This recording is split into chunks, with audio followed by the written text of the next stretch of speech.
এটা হচ্ছে TVS striker. এইটার ইঞ্জিনটা উপরে হেড কভার খোলা হয়েছে, সেখান থেকে আপনাদেরকে একটু দেখাই যে ডিকম্প্রেসার সম্পর্কে একটা ভিডিও আমার চ্যানেলে অলরেডি আপলোড করা আছে। তো এই ডিকম্প্রেসারটা আপনাদেরকে দেখাই। দেখুন, এটা হচ্ছে স্ট্রাইকারের এই যে ডিকম্প্রেসার, এই যে খেয়াল করুন, এই যে এইটা এইভাবে ডিকম্প্রেসার কাজ করে। ইঞ্জিনটা যখন ঘুরে, যখন স্টার্ট হয়, প্রথমবার যখন রাউন্ডটা ঘুরে তখন এটা এইভাবে চলে যায়। চলে গেলে উপরের দিকে যে পিন আছে, এই যে উপরের সাইডে, এই যে খেয়াল, এই যে পিনটা দেখুন, এই পিনটা দেখুন, এইটা বেল্টটাকে হালকা চাপ দিয়ে ধরে রাখে, এক্সস্ট বেল্টটাকে, যাতে ইঞ্জিনের কম্প্রেসারটা একটু কমে যায়, ইঞ্জিনটা যাতে সহজে ঘুরতে পারে।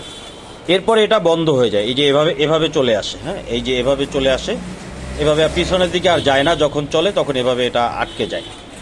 এই ডিকম্প্রেসার মেইন যে প্রবলেম সেটা হচ্ছে যে যদি ডিকম্প্রেসারের স্প্রিংটা, এই যে এটার স্প্রিং আছে দেখুন, এটা ছেড়ে দিলে অটোমেটিক আগায়, এই যে দেখুন, এই যে অটোমেটিক চলে আসে। স্কুটির ক্ষেত্রে বিশেষ করে প্রবলেমটা দেখা দেয়, স্প্রিং অথবা একটা ক্লাম থাকে, সেটা যদি ভেঙে যায় তখন এই ডিকম্প্রেসারটা কারণে বাইক যখন আপনি স্টার্ট দিলে স্টার্টে থাকবে, বাট যখনই আপনি থ্রোটল দিবেন, এই থ্রোটলটা দিবেন, টাচ করে স্টার্টটা বন্ধ হয়ে যাবে।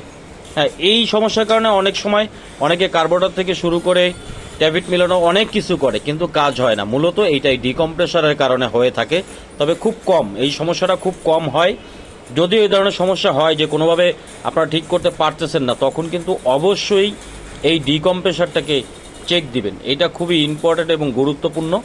এই ডিকম্প্রেসারে যে স্প্রিং থাকে, স্প্রিং অনেক সময় ভেঙে যায়, তখন ডিকম্প্রেসারটা কাজ করে না।